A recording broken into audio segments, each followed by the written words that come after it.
नमस्कार, मी वैद्य सत्यव्रत नानल मुंबईहून सामनातर्फे सुरू असलेल्या आहार, आरोग्य आणि आयुर्वेद या मालिकेतील आजच्या म्हणजे 33व्या भागामध्ये आपल्या सर्वांचं मनपूर्वक स्वागत।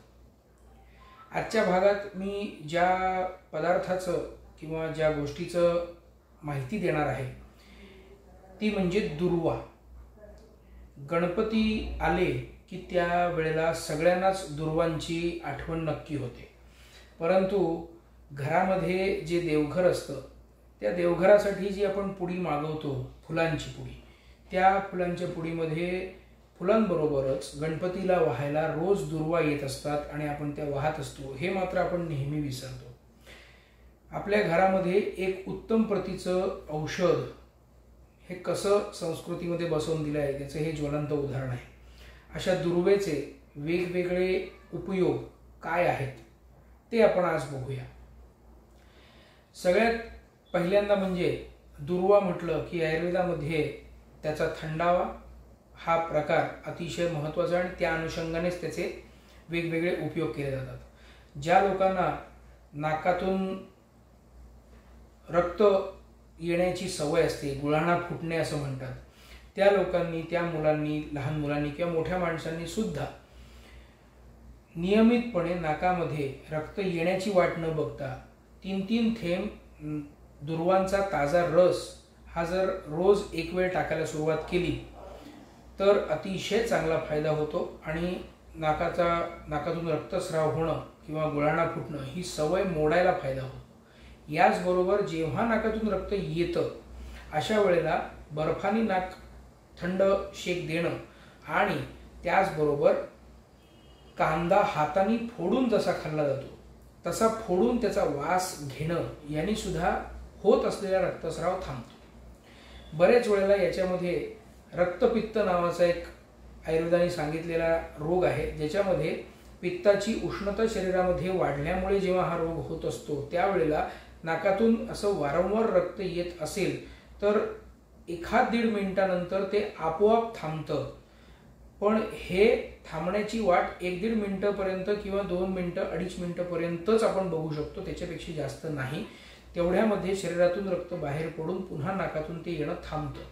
इतर वेळेला मात्र हे थांबत नाही, म्हणून पटकन दुर्वांचा रस किंवा इतर गोष्टी घालून कांद्याचा वास घेऊन तो रक्तपुरवठा जो रक्तस्राव होत असतो तो थांबवायला पाहिजे। आपल्या वैद्यांच्या सल्ल्याने यामध्ये जर रक्तपित्तासारखे रोग याच्यामागे कारणीभूत असतील, ज्याच्यामध्ये पित्ताची उष्णता वाढून ती अतिरिक्त उष्णता शरीराच्या बाहेर टाकण्याचे प्रकार होत असतील तर त्याची चिकित्सा काय करायला पाहिजे त्या रक्तपित्ताची हे समजून घेणं जास्त गरजेचं। इतर उपाय तर मी तुम्हाला सांगितलेच आहेत। त्याच्याच नंतर वेगवेगळ्या तापांमध्ये शरीरामध्ये रक्ताचे वेगवेगळे घटक हे कमी होताना आजकालच्या पॅथॉलॉजिकल रिपोर्ट्समध्ये अनेक वेळेला आपण ऐकतो, बघतो। त्यामध्येच जे नवीन तापांचे प्रकार आहेत, ज्यांचे नवीन नावं आहेत, आयुर्वेदाच्या नावांपेक्षा वेगळी म्हणून नवीन रोग एवढंच फक्त त्याचं महत्त्व। आयुर्वेदानुसार त्या रोगांचा निदानाची बाजू ही आयुर्वेद करू शकतो, पण ज्यामध्ये काही विशिष्ट गोष्टी जशा डेंग्यूमध्ये प्लेटलेट काउंट कमी होणं किंवा हिमोग्लोबिन कमी होणं, ताप आल्यानंतर डिहायड्रेशनमुळे शरीरामधले रक्तातले घटक त्यांची कमजोरी दिसणं, अशा वेळेला इंटरनल ब्लिडिंग होऊ नये म्हणून जर कुठली गोष्ट उत्तम काम करत असेल तर ती म्हणजे दुर्वा, की शरीरांतर्गत शरीराच्या आतमध्ये कुठेही प्लेटलेट सारखा घटक कमी झाल्यामुळे जेव्हा अंतर्गत रक्तस्राव होऊ शकतो तिथे किंवा इतरही अवस्थांमध्ये ताप नसताना सुद्धा जर आतमध्ये कुठे रक्तस्राव होत असेल तर तो थांबण्यासाठी म्हणून सुद्धा दुर्वांचा वापर आपण करू शकतो। तो करायची पद्धत कशी तर ताजा दुर्वांचा रस काढायचा, त्याच्यामध्ये कोथिंबिरीचाही रस काढायचा, साधारण 20 ते 30 ml म्हणजे 4 ते 6 चमचे दुर्वांचा रस, त्याच्यामध्ये 4 चमचेपर्यंत कोथिंबिरीचा रस, धणे, जिरं आणि साखर, खडी साखर शक्यतो घ्यावी, साधी साखर घेऊ नये, हे मिश्रण एकत्र करून रुग्णाला प्यायला द्यावं किंवा ज्यांना त्रास असेल त्यांनी ते प्यावं, जेणेकरून रक्तामधली जी अतिरिक्त उष्णता आहे तीही कमी होते, रक्त शरीरामध्ये आतमध्ये कुठेतरी रक्तस्राव होऊन ज्या इमर्जन्सी येतात त्या येत नाहीत आणि ताप तुटायलाही त्याचा फायदा होतो. तापाचे विषार शरीरातून लघवी वाटे बाहेर पडण्यासाठी याचा अतिशय चांगला फायदा होतो. त्याच्यानंतरच चिडचिड होणं वारंवार किंवा डोकेदुखी, पित्ताची बाजू असणाऱ्या लोकांना जेव्हा डोकेदुखी होते, मायग्रेन असं पटकन लोकांच्या डोक्यात येणारा शब्द आहे, पण तो मायग्रेन हा डोकेदुखीच्या एकच प्रकारांपैकी अनेक प्रकारांपैकी एक प्रकार आहे. प्रत्येक वेळेला माझं डोकं दुखतं म्हणजे मला मायग्रेन झाला आहे असा संभ्रम लोकांनी करून घेऊ नये हे मी आवर्जून सांगेन. तर डोकेदुखीचं लक्षण किंवा वारंवार चिडचिड होण्याचं लक्षण, थकवा त्या डोकेदुखी किंवा पित्तामुळे येणारा असं जर असेल तर त्याच्यामध्ये दुर्वांचा रस 3 ते 5 थेंब दिवसातून एक वेळ नाकामध्ये सतत सोडावा, म्हणजे रोज सोडावा. आणि एक वेळ साजूक तूप, जे गाईचं साजूक तूप असतं ते पातळ करून ते नाकामध्ये सोडावं. 8 ते 15 दिवस हे केल्यानंतर आपली डोकेदुखी किंवा चिडचिड ही जी होत असते, उगीचच थकवा जाणवत असतो, हे चांगल्यापैकी कमी होतं.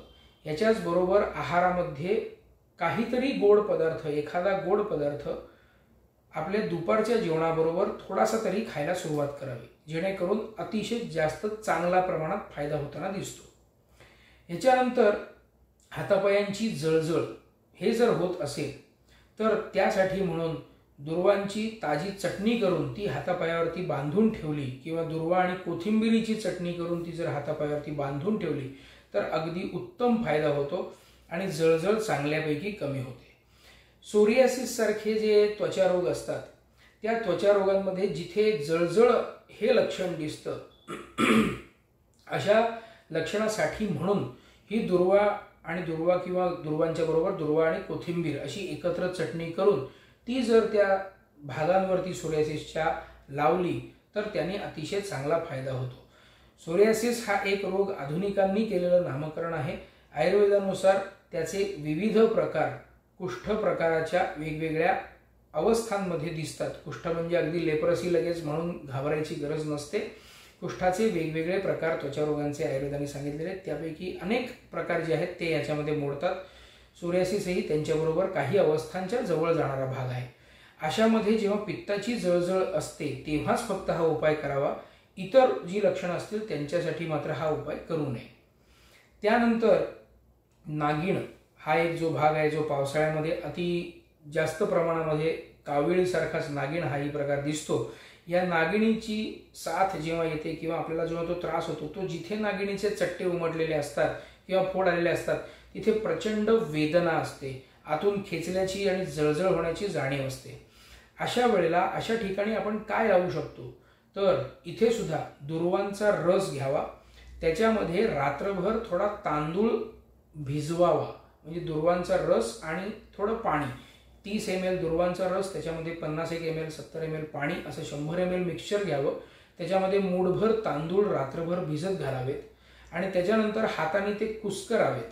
आणि हे जे पाणी असतं हे पाणी किंवा हे जे तांदूळ असतात हाताने कुस्करल्यानंतर तुटलेले ते हलक्या हाताने त्या नागिणीच्या पट्ट्यांवरती चट्ट्यांवरती हे जे पाणी असतं ते सुद्धा कापसाने त्या पट्ट्यांवरती किंवा त्या चट्ट्यांवरती आपण ठेवू शकतो आणि जेणेकरून अतिशय चांगल्या प्रकारे तिथली जळजळ आणि टोचणीसारखी जी दुखणं असतं, वेदना असते ती अतिशय चांगली कमी होते. याचबरोबर पाण्याच्या ऐवजी किंवा दुर्वांच्या बरोबर दूध एकत्र केलं, दूध आणि दुर्वांचा रस एकत्र किंवा दूध पाणी आणि दुर्वांचा रस एकत्र करून त्याच्यात तांदूळ भिजवून वापरले तरीही अतिशय उत्तम फायदा होतो. त्यामुळे याची लोकांनी जेव्हा गरज असेल तेव्हा आवर्जून याचा फायदा उचलावा. त्यानंतर लघवीची जी जळजळ होत असते तिथे सुद्धा कलिंगडाचा रस साधारण 20-30 ml कलिंगडाचा रस, दुर्वांचा रसही साधारण 10 ते 20 ml. याच्यामध्ये जर लघवी खुलून होत नसेल तर पिण्याचा जो सोडा वॉटर आपण म्हणतो तो एक 50 ते 100 ml, आणि जर लघवी खुलून होत असेल पण नुसतीच जळजळ असेल तर साधं पाणी असं एकत्र करावं. त्याच्यामध्ये खडी साखर जी असते ती 1 चमचा घालावी आणि हे सरबतासारखं मिश्रण घोट घोट करून सकाळी 10 ते 5च्या दरम्यान कधीही एकदा किंवा दोनदा प्यावं. शक्यतो हे रात्री घेऊ नये. हे प्रचंड थंड पडलं तर दुसऱ्याच दिवशी किंवा 3 तासातच सर्दी होऊ शकते. त्यामुळे दिवसा उजेडी हा प्रयोग करावा आणि आपली लघवीमध्ये होणारी जी जळजळ असते ती त्वरित कमी करून घेण्याचा ह्याच्यानी फायदा उठवावा. ह्याच्यानंतर ॲसिडिटीमुळे जर आपल्या छातीमध्ये जळजळ होत असेल किंवा आंबट पाणी घशापर्यंत येत असेल तर अशा वेळेला दुर्वांचा रस कसा कामी येतो, तर दुर्वांचा रस थोडा घ्यावा. एक 30 ml पर्यंत म्हणजे 6 ते 8 चमचे दुर्वांचा ताजा रस घ्यावा. त्याच्यामध्ये पाव ते अर्धा चमचा खाण्याचा सोडा मिसळावा आणि यामध्ये साधारण एक 10 काळ्या मनुका रात्रभर भिजत ठेवाव्या. या सकाळपर्यंत ते पाणी घेऊन फुगलेले असतील. या फुगलेल्या मनुका त्या दुर्वांच्या रसामध्ये रात्रभर ठेवल्यानंतर 1-1, 2-2 काळ्या मनुका जर दिवसभरामध्ये चघळून खायला सुरुवात केली तर ॲसिडिटीमध्ये छातीची जी जळजळ किंवा आंबट पाणी वरपर्यंत येणं आणि डोकेदुखी असते त्याच्यामुळे डोक्यामध्ये घण घातल्यासारखे घाव घातल्यासारखे दुखणं जे असतं हे अतिशय चांगल्या प्रकारे कमी व्हायला सुरुवात होते. डोकं जेव्हा दुखत असतं तेव्हा हा पर्याय करायचा नसतो, पण ॲसिडिटी वारंवार जेव्हा होत असते तेव्हा हा पर्याय अतिशय उत्तम करता येतो. आणि जेव्हा हे त्रास होत नसतील तेव्हा सुद्धा एक 8 दिवस सलग केलं तर पुढे येणारा जो त्रास, वारंवार होणारा जो त्रास असतो तो चांगल्यापैकी बरा होतो किंवा लांबपर्यंत ढकलला जातो. आणि त्यामध्ये मग आपल्या खाण्यामध्ये येणारे जे कारणं असतात, तिखट किंवा मसालेदार खाणं, तर्री पिणं, हे जे प्रकार असतात, मिरचीचा ठेचा खाणं वगैरे, हे आपल्या सगळ्यांनाच माहिती आहेत ॲसिडिटीची कारणं. ती शक्यतो टाळायला सुरुवात करावी म्हणजे मग याचा टिकाऊ फायदा मिळायला लगेच सुरुवात होते. ह्याच्यानंतर आतड्यांमध्ये होणाऱ्या जखमा म्हणजे अल्सर्स हा जो प्रकार आहे किंवा आपल्या वरच्या अन्ननलिकेमध्ये जठरामध्ये होणारे जे अल्सर किंवा व्रण असतात यांच्यामध्ये सुद्धा दुर्वांचा रस हा अतिशय उत्तम सिद्ध होतो. यांनी अंतर्गत रक्तस्राव थांबवणं आणि झालेल्या जखमा भरून काढण्यासाठी उत्तम फायदा करून आपण घेऊ शकतो. यासाठी म्हणून याच्याबरोबर जोड द्यायची असते ती अतिशय सोपा आणि सर्वत्र उपलब्ध असलेला पदार्थ म्हणजे ज्येष्ठमध आणि खडीसाखर. साधारण 4 ते 6 चमचे म्हणजे 20 ते 30 ml दुर्वांचा ताजा रस घ्यावा. त्याच्यामध्ये 2 चमचे म्हणजे 10 ग्रॅमपर्यंत ज्येष्ठमध मिसळावा आणि 1 चमचाभर खडीसाखर मिसळावी. हे मिश्रण एकत्र कालवून ह्याच्या साधारण मटार किंवा राजमा नावाचं जे कडधान्य असतं साधारण तेवढ्या मोठ्या आकाराच्या गोळ्या बनवून त्या वाटीमध्ये ठेवाव्यात. हे मिश्रण रोज बनवून वापरण्याचं मिश्रण आहे, हे टिकत नाही. त्यामुळे सकाळी हे मिश्रण बनवावं आणि ह्या ज्या मटार किंवा राजमाच्या आकाराच्या गोळ्या आहेत ह्या 1-1 किंवा 2-2 गोळ्या दिवसातून 3 ते 4 वेळा चघळून खायला सुरुवात करावी, जेणेकरून आतमध्ये असलेले जे अल्सर्स असतात ते त्यांची संप्राप्ती तुटायला म्हणजे ते रोग बरे व्हायला म्हणून या मिश्रणाने अतिशय चांगला फायदा होतो. याच्यामधून जर इमर्जन्सीमध्ये रक्तस्राव होणार असेल तर तो रक्तस्राव सुद्धा टाळता येतो आणि आपण जी औषधी योजना घेत असतो त्याला अतिशय चांगला बळ किंवा ताकद मिळते आणि रोग बरा होण्यासाठी म्हणून अतिशय चांगला फायदा होतो. त्याच्यानंतर मूळव्याध म्हणजे पाईल्स, फिशर, फिस्ट्युला असे जे प्रकार असतात यांच्यामध्ये सुद्धा वात पित्त कफाच्या अनुषंगाने आयुर्वेदानुसार जिथे जळजळ म्हणजे पित्ताचा संबंध असतो अशा वेळेला काय करता येईल तर 3-4 प्रकार आहेत. एक म्हणजे 1 चमचा एरंडेल, 1 कप कोमट दूध साय काढलेलं आणि 1 चमचा तूप आणि 1/2 चमचा साखर किंवा गूळ असं एकत्र मिश्रण करून हे रात्री झोपताना घ्यायला सुरुवात करावी. म्हणजे पोट साफ होत नसेल तर ते आधी व्हायला सुरुवात होते. त्याच्यानंतर दुर्वा, पुदिना, कोथिंबीर, धणे, जिरं यांचं एकत्र मिश्रण करून हिरवी ओली ताजी चटणी करावी आणि ती दुपारच्या जेवणामध्ये 1-2 चमचे चटणी आपण खाऊ शकतो. याच्यामध्येच ताजं ओलं खोबरं आपल्या चवीला आपल्याला आवडत असेल तर आपण घालू शकतो किंवा ते न घालता ही हिरवी ताजी चटणी ही कुठेही आलं, लसूण, मिरची न घालता चवीसाठी अगदीच घालायचं असेल तर 1-2 चिमूट सैंधव मीठ, ओवा चिमूटभर हे आपण घालू शकतो म्हणजे वेगळी चव येते. ही हिरवी चटणी खायला सुरुवात केली तर अतिशय चांगला फायदा होतो. त्याच्यानंतर जिथे टोचणी किंवा जळजळ होत असते तिथेच दुर्वांच्या रसामध्ये बुडवलेला कापूस जर रात्रभर आपल्या मलद्वारामध्ये ठेवून दिला तर ही होणारी जळजळ अतिशय चांगल्यापैकी कमी होते। हे झाले दुर्वांचे विविध उपयोग।